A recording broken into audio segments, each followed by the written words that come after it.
मैं doctor Rajesh Taneja, senior consultant urology and robotic surgery, Indraprastha Apollo hospital नई दिल्ली से हूँ।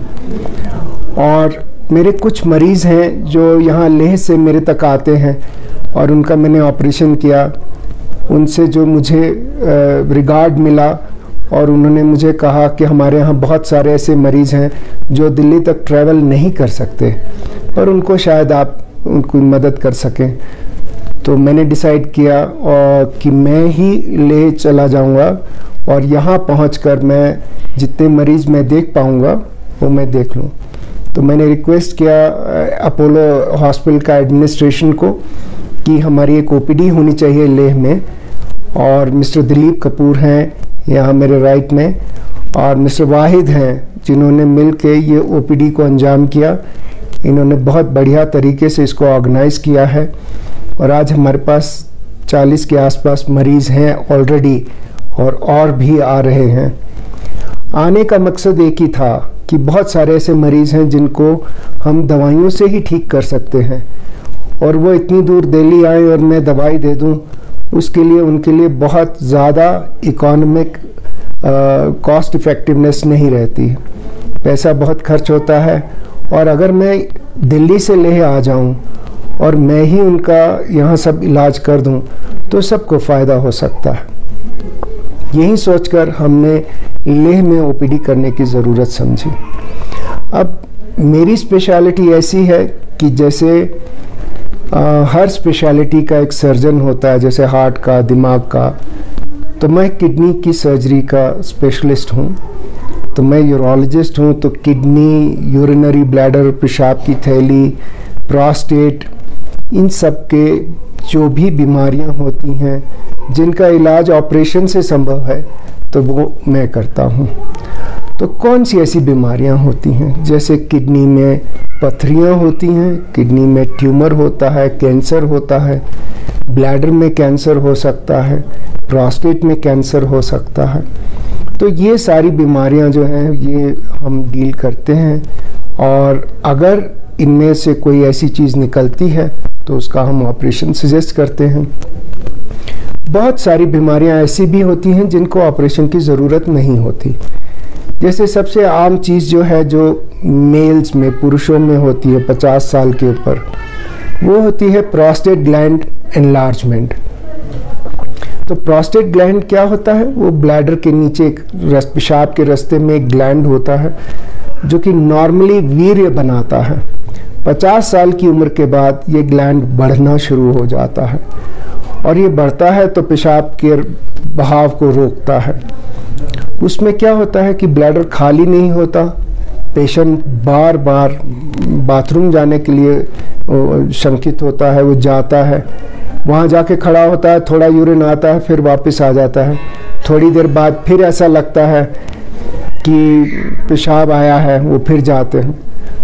तो इस तरह के लोग जो हैं वो बहुत सारा टाइम जो है वो वॉशरूम में बिताते हैं। तो इनके लिए अब ऐसा होता है कि सबसे पहली चीज़ होती है कि डायग्नोसिस ठीक बने, तो हमें एक अल्ट्रासाउंड चाहिए होता है और एक पेशाब की जांच चाहिए होती है, क्योंकि कई बार यूरिन की इन्फेक्शन हो, सिंपल इन्फेक्शन है, उससे भी ये सिम्टम्स आ सकते हैं। तो हम क्या करते हैं, हम ऐसा करते हैं कि हम अल्ट्रासाउंड करते हैं, यूरिन टेस्ट करते हैं, एक टेस्ट होता है PSA, प्रोस्टेट स्पेसिफिक एंटीजन, वो टेस्ट करते हैं। बहुत सारे मरीज़ों को, यानी कि अगर हम 10 मरीज़ ऐसे देखते हैं तो शायद 7 या 8 मरीज़ों को ऑपरेशन की ज़रूरत नहीं होती। आजकल दवाइयाँ इतनी अच्छी आ गई हैं, हम उनको दवाइयाँ दे देते हैं और उसी से उनका काम चलता रहता है, और उनको हो सकता है पूरे जीवन भर ऑपरेशन की ज़रूरत ही ना पड़े। लेकिन कुछ ऐसे होते हैं जिसमें ब्लैडर बिल्कुल ही खाली नहीं होता, और उसका प्रेशर जो है वो किडनीज़ पे चला जाता है और किडनीज़ फेल हो जाती हैं। तो वो हमारा काम है, एक्सपर्ट का काम है ये देखना कि किस पेशेंट को हमें सर्जरी के लिए रेफ़र करना है या किसको हमें दवाइयों से ही ठीक करना है। तो ये एक बहुत अहम बात होती है। यहाँ क्या होता है, लेह जैसी जगह में जहाँ यूरोलॉजिस्ट नहीं है, तो कोई भी 50 साल के ऊपर का आदमी जिसको यूरिन की प्रॉब्लम है, उसको प्रिजम्पटिव डायग्नोसिस, ये सोचा जाता है कि ये प्रोस्टेट की ही बीमारी है और दवाइयाँ दी जाती हैं।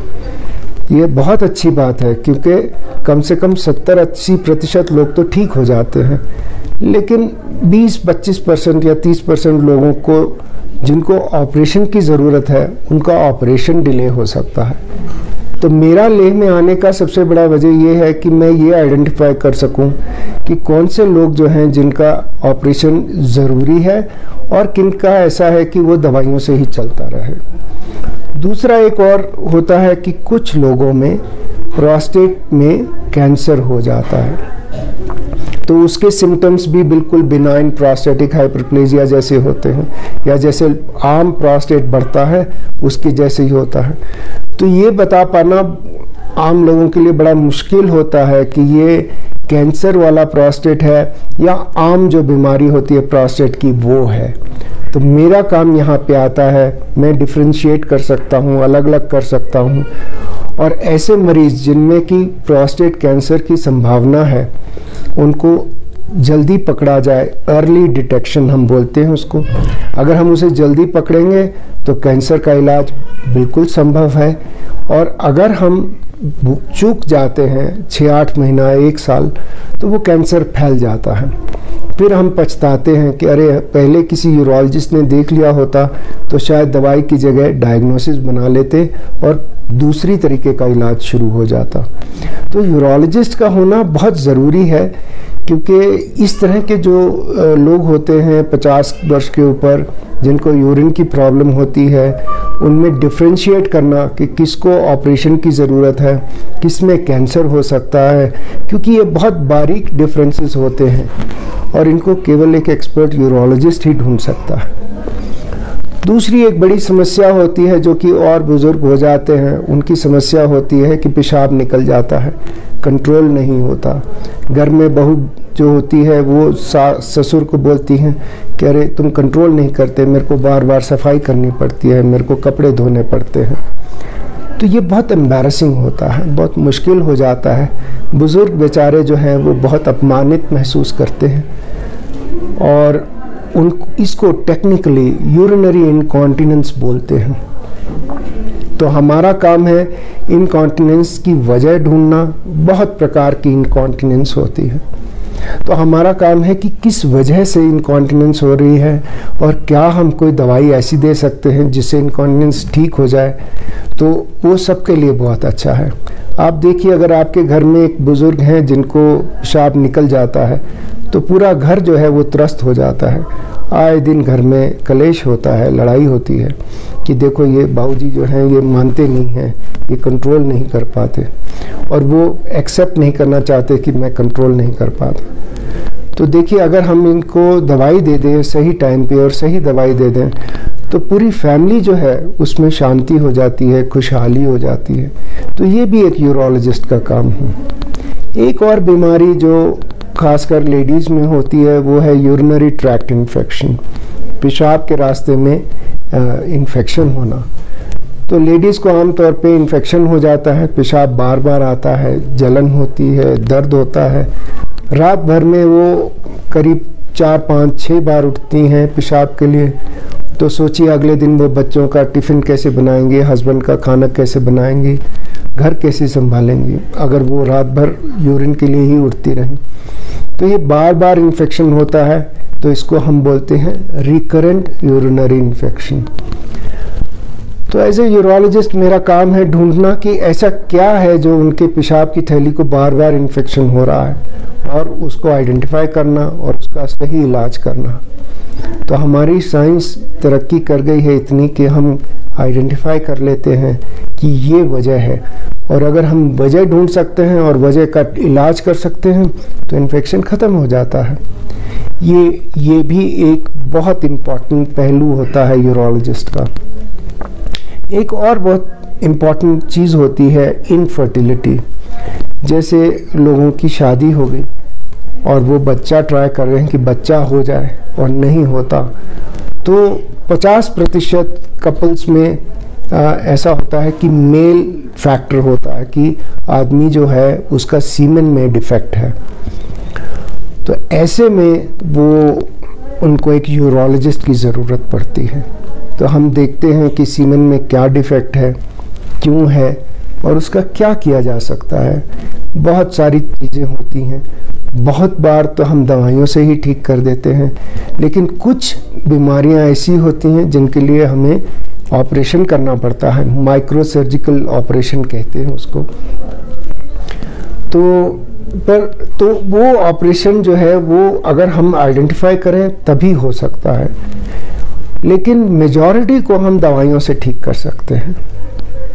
तो ये भी वैसे ही हुआ कि अगर मैं यहाँ आऊँ और मैं 100 मरीज़ देखूँ, उसमें से 70 को अगर 80 को फ़ायदा हो जाए दवाइयों से, तो उनको दिल्ली आने की ज़रूरत ही नहीं है मेरे पास। तो इसलिए मैं ले आया हूँ। तो सर, आपने जिस तरह कहा कि पेशेंट को जो है, काफ़ी पेशेंट ऐसा होता है कि वो छुपा के रखते हैं, ऐसा दिखाता नहीं, टाइम पे दिखाता नहीं, तो शर्माता है वो। तो इस तरह की बात जो अभी आपने कही है, तो यहाँ की जो अभी आप पेशेंट देख रहे हैं, उन लोगों में इस तरह की कुछ बीमारी या कुछ आपने देखा है? हाँ, मैंने अभी देखा आपके आने से जस्ट पहले जो बुज़ुर्ग गए, उनका यूरिन जो है वो लीक कर जाता है और उनके बेटे उनके साथ थे। तो जब मैंने उनसे पूछा, वो बोलते मुझे कोई प्रॉब्लम नहीं है।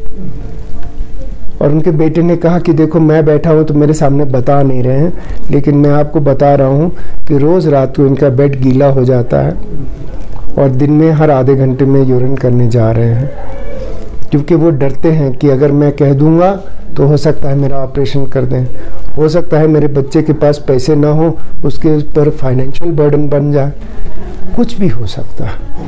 तो ये बात आपकी बिल्कुल ठीक है, ये ले की बात नहीं है, ये पूरे दुनिया में ऐसे होते हैं।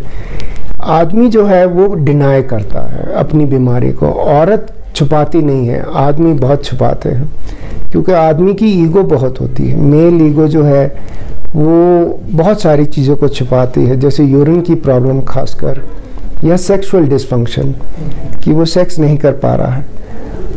वो भी मेरा ही फील्ड माना जाता है। वो एंड्रोलॉजी एक सब स्पेशलिटी है यूरोलॉजी की, तो वो भी हमारा ही फील्ड है। तो वो कभी भी नहीं बताता कि मुझे प्रॉब्लम है, जब तक कि उसकी बीवी उसको धक्के मार के बोलती है कि तुम जाओ डॉक्टर से सलाह लो, वो डिनाई करता है। तो मेल ईगो जो है वो इस तरह के आदमियों को प्रिवेंट करती है कि आप डॉक्टर के पास ना जाएं, क्योंकि वो कहते नहीं हम बिल्कुल ठीक हैं, लेकिन वास्तव में वो ठीक नहीं होते और घर वालों के प्रेशर से ही हमारे पास आते हैं। तो सर, जिस तरह अभी ऑपरेशन की बात, अगर ये जो एज की सबसे होता है सर, कि बड़ों को भी होता है या इसमें एज का लिमिट होता है कि जवानों को भी ये हो सकता है सर, जो यूरिन का जो प्रॉब्लम है? यूरिन का प्रॉब्लम किसी को भी हो सकता है, जवानों को भी हो सकता है। जवानों की बीमारियां अलग होती हैं। खास चीज़ क्या ध्यान रखना चाहिए सर इसमें? खास चीज़ ये ध्यान रखना चाहिए कि हमें प्रॉपर मात्रा में पानी पीना चाहिए। अगर पानी साफ होगा तो पेशाब साफ रहेगा। दूसरा, हमको कोई भी डाइट ऐसा नहीं करना चाहिए कि हम एक ही डाइट खाते जा रहे हैं। जैसे किसी ने कहा कि ग्रीन टी पीना है तो 10 कप ग्रीन टी पी गया है, ऐसा नहीं करना। 1 कप ग्रीन टी पी लीजिए, आप 1 कप कॉफ़ी पी लीजिए पूरा दिन में तो कोई बात नहीं, पर अगर आप 10 कप ग्रीन टी पियेंगे और 10 कप कॉफ़ी पियेंगे तो आपका पेशाब की प्रॉब्लम हो जाएगी, आपको बार बार जाना पड़ेगा और वो बीमारी किसी को समझ में नहीं आएगी, क्योंकि किसी टेस्ट में नहीं आएगी। आप डॉक्टर के पास जाएंगे, वो अल्ट्रासाउंड कराएगा, वो नॉर्मल, पेशाब की जांच कराएगा, वो नॉर्मल, लेकिन पेशेंट भी तड़पता है और उसको लगता है कि मेरी तबीयत ठीक नहीं है और डॉक्टर लोग पकड़ नहीं पा रहे।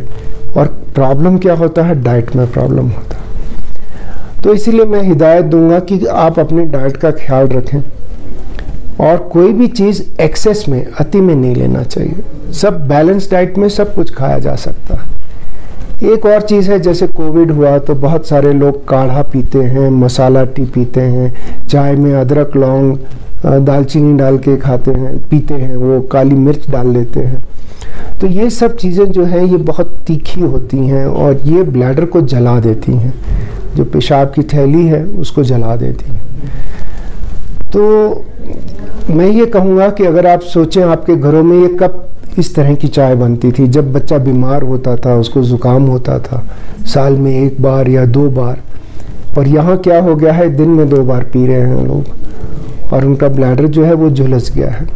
तो ये एक प्रॉब्लम की बात होती है। हमारे पास इक्विपमेंट का इशू तो है, कोई ऐसा रास्ता मिले कि जो ऑपरेशन बिना टेक्नोलॉजी के किया जा सकता है वो तो कर लेंगे, लेकिन जिसके लिए टेक्नोलॉजी चाहिए उसके लिए हम ये बोलते हैं कि आपको ये ऑपरेशन की ज़रूरत है।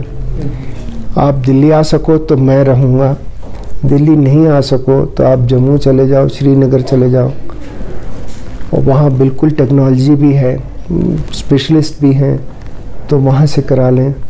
अगर दिल्ली आएंगे तो मैं मिलूँगा। तो अगर कोई नहीं आ पाएगा दिल्ली, कम से कम उसको ये तो पता चल गया कि उसको ऑपरेशन की ज़रूरत है। सबसे अहम बात ये है कि कम से कम उनको ये डिसीजन पता चल गया कि मेरा दवाई से इलाज नहीं होगा, मुझे ऑपरेशन ही कराना पड़ेगा। वो कहाँ से पॉसिबल है, अगर वो SNM में पॉसिबल है, NSN हॉस्पिटल में पॉसिबल है तो वो वहाँ हो जाएगा। नहीं पॉसिबल है तो अगर वो जम्मू जाना चाहे, श्रीनगर जाना चाहे या कहीं और जाना चाहे तो हम कम से कम गाइड कर देंगे। मैं अपने लेटर हेड पे जो एक प्लान बना के उनको दे दूँगा, तो कोई भी समझदार डॉक्टर उसको देखेगा तो वो समझ जाएगा कि करना क्या है। तो ज़रूरी नहीं कि सारे के सारे मेरे पास आएँ, बट मेरे पास आएंगे तो मैं कर ही दूँगा, लेकिन मैं प्लान जो है अपने कागज़ पे पूरा बना के देता हूँ। उसमें मेरा टेलीफ़ोन नंबर है, वो जिस भी डॉक्टर को दिखाएं, अगर वो पूछना चाहे, मेरे से बात करना चाहें तो मैं हमेशा अवेलेबल रहूँगा टेलीफोन पे।